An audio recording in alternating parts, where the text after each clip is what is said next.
सो अभी तक हमने देखा refraction of light, now let us see scattering of light. Scattering of light जो फिनोमेना है वो भी हमें नेचर में देखने को मिलता है इन फॉर्म ऑफ टाइंडल इफेक्ट और blue colour of the sky, या फिर रेड कलर जब सन हॉरिजन पे होता है, जब सनराइज या सनसेट होता है तो हमारा स्काई रेड क्यों हो जाता है। Let's begin with the Tyndall effect. Tyndall effect हमने प्रीवियस चैप्टर्स में भी पढ़ा था। जब हमारा लाइट स्मॉल पार्टिकल्स के साथ टकराती है तो वो अपीयर होने लग जाते हैं और पाथ ऑफ लाइट भी अपीयर होता है।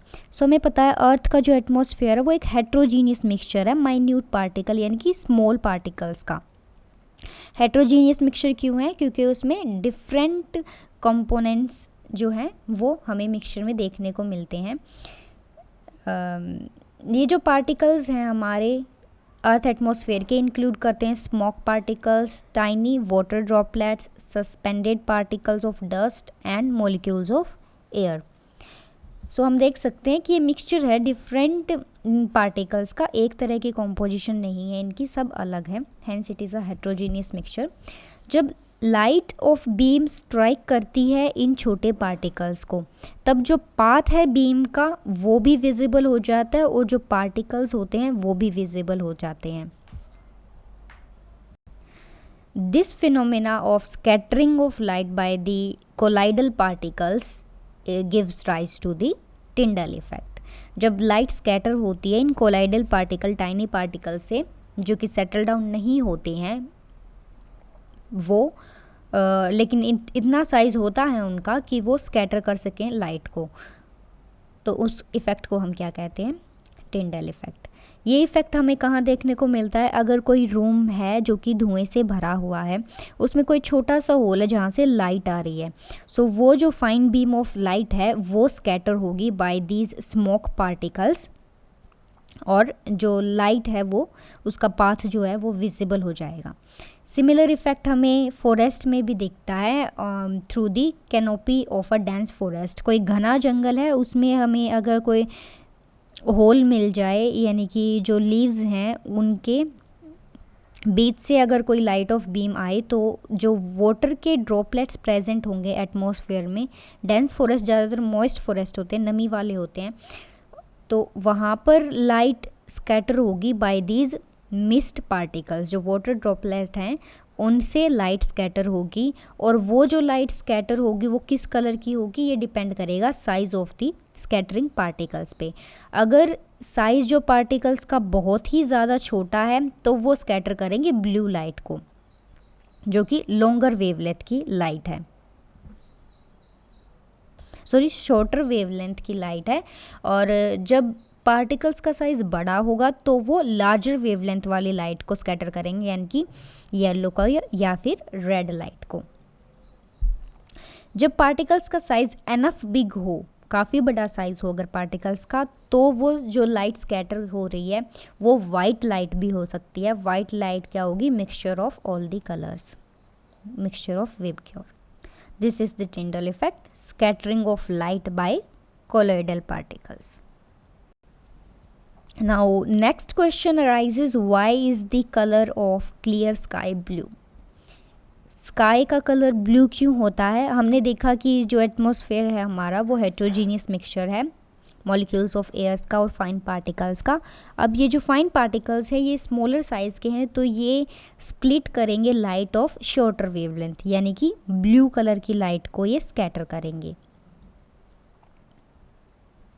As compare to the light of longer wavelength, यानी कि रेड के कंपैरिजन में ये ब्लू लाइट को स्कैटर करते हैं। जो रेड लाइट की वेवलेंथ है वो 1.8 टाइम्स मोर होती है, ग्रेटर होती है as compare to the blue light. Hence जो फाइन पार्टिकल्स प्रेजेंट है एयर में वो स्कैटर करेंगे ब्लू लाइट को यानी कि शॉर्टर वेवलेंथ वाली लाइट को as compare to the red light, और इसीलिए हमारा स्काई ब्लू होता है। अगर हमारे अर्थ पे एटमॉस्फेयर प्रेजेंट ना हो तो हमें स्काई ब्लू नहीं दिखेगा, वो दिखेगा हमें ब्लैक, क्योंकि कोई भी लाइट तब स्कैटर नहीं होगी एंड स्काई भी हमारा लाइट नहीं होगी, स्काई में ब्लैक दिखेगा। कुछ जो प्लेन्स हायर एल्टीट्यूड पे फ्लाई करते हैं उन्हें एटमॉस्फेयर जो स्काई है वो ब्लैक ही दिखता है। रीज़न क्या है कि वहाँ पे पार्टिकल्स नहीं होते लाइट को स्कैटर करने के लिए, तो वहाँ पे स्कैटरिंग का फिनोमिनन ही नहीं होगा, तो ब्लू कलर भी नहीं दिखेगा उनको। कैसा कलर दिखेगा? ब्लैक। एक रीज़न जो रेड कलर होता है डेंजर सिग्नल्स का वो यही होता है कि रेड कलर जो है उसकी लॉन्गर वेवलेंथ होती है, वो लंबी दूरी तक ट्रैवल कर सकती है बिना स्कैटर हुए, और दूर से हम रेड कलर को देख सकते हैं। इसीलिए डेंजर सिग्नल्स का कलर जो है रेड होता है। जो पार्टिकल्स प्रेजेंट हैं एटमॉस्फेयर में, फॉग के, स्मोक के, this fine particles do not scatter the red colour because of its longer wavelength. School buses का कलर येलो होता है। येलो कलर भी लॉन्गर वेवलेंथ की होती है बट शॉर्टर होती है as compare to the red, लेकिन लॉन्गर वेवलेंथ की होती है और हम येलो कलर को भी दूर से देख सकते हैं, इसीलिए बस का कलर भी, स्कूल बसेस का कलर येलो दिया गया है। And our last topic in this chapter is color of the sun at sunrise and sunset। हम देखते हैं हमारा स्काई तो ब्लू होता है और जो हमारा सनराइज है, सनसेट है, उस टाइम कलर क्या होता है? सन का येलो, और आसपास का भी येलो रेड कलर होता है, एटमॉस्फेयर का भी। लेकिन जब सन हमारे ओवरहेड होता है, बिल्कुल हमारे ऊपर होता है एट आफ्टरनून, तब हम देखते हैं कि सूरज हमें वाइट कलर का दिखता है as compare to the yellow red. So ये रीज़न भी स्कैटरिंग ऑफ लाइट की वजह से ही ये फिनोमिना हमें देखने को मिलता है। To understand it more, let's do an activity. हमने लिया एक strong source of white light जो कि है एस के बाद हमने दो लेंसेज लिए हैं यहाँ पे, L1 एंड L2, ये दोनों ही कन्वर्जिंग लेंस हैं। एक हमने लिया है टैंक वाटर का जो कि क्लीन वाटर है, जिसमें ट्रांसपेरेंट ग्लास का टैंक है। एक कार्डबोर्ड है जिसके अंदर एक सर्कुलर होल है, and then we have a screen. So source से जब लाइट निकलेगी तो जो फर्स्ट कन्वर्जिंग लेंस है वो उस लाइट को पैरेलल कर देगा। ये पैरेलल लाइट जब पास करती है ट्रांसपेरेंट वाटर के जो टैंक से, तब ये पास होती है आगे कार्डबोर्ड से। कार्डबोर्ड में एक होल है सी, जो एक्स्ट्रा लाइट है वो रह जाती है और जो सी होल है सिर्फ वहीं से लाइट आगे पास करती है। अब सी होल से जो लाइट पास कर रही है वो सेकंड लेंस से गुजरती है, that is L2, and then finally वो कन्वर्ज होती है एट द स्क्रीन। सो जब हम क्लीन वाटर लेके चलते हैं यहाँ पे, तब किसी तरह का स्कैटरिंग ऑफ लाइट नहीं होती, कोई फिनोमिना हमें देखने को नहीं मिलता। लेकिन जब हम इस टैंक में दो केमिकल्स को डिज़ोल्व करते हैं, that are 200 gram of sodium thiosulphate in 2 liter of water and 1 to 2 ml of concentrated sulfuric acid। सो इससे क्या होगा कि सल्फर के जो कोलोइडल पार्टिकल्स हैं वो जनरेट होंगे। सल्फर के कोलोइडल पार्टिकल्स क्या करेंगे?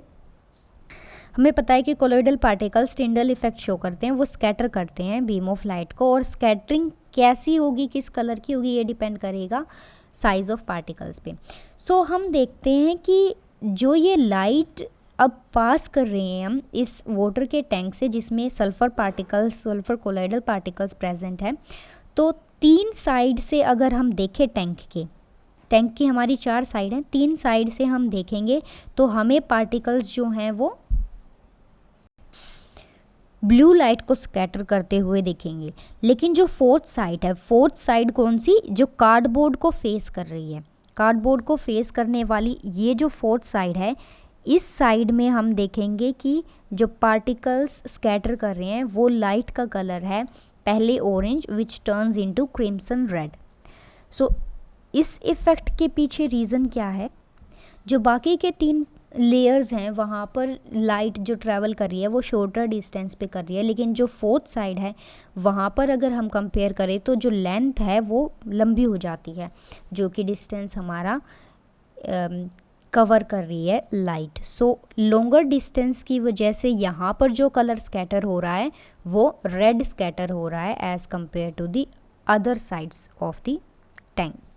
सिमिलर इफेक्ट देखने को मिलता है हमें सनराइज और सनसेट के टाइम पे जब सनराइज़ या सनसेट होता है तो सन बिल्कुल होरिजन के नियर होता है और वहाँ पर जो है थिक लेयर होती है एयर की और लार्जर डिस्टेंस ट्रैवल करना होता है लाइट को to reach the earth atmosphere and then to the eyes of the observer.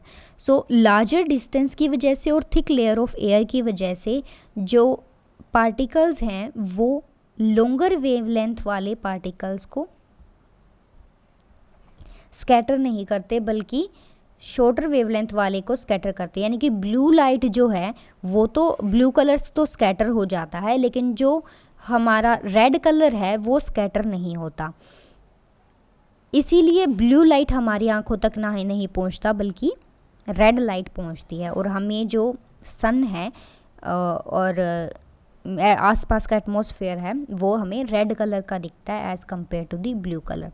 लेकिन जब सन हमारे ओवरहेड होता है, जब सन बिल्कुल ऊपर होता है, तब वहाँ पर सूरज के बीच में और हमारी आइज़ के एटमॉस्फेयर के बीच में जो डिस्टेंस होता है वो कम होता है एज़ कम्पेयर टू व्हेन जब वो होरिजन पर प्रेजेंट होता है। तो अब डिस्टेंस कम होने की वजह से वो ब्लू लाइट को कम स्कैटर करता है और हमें जो सन है वो वाइट कलर का दिखता है। Hence, near the horizon, most of the scattered away light is of shorter wavelength, that is blue colored light. Therefore, the light that reaches our eyes is of longer wavelength and that is red color, that gives rise to a reddish appearance of the sun.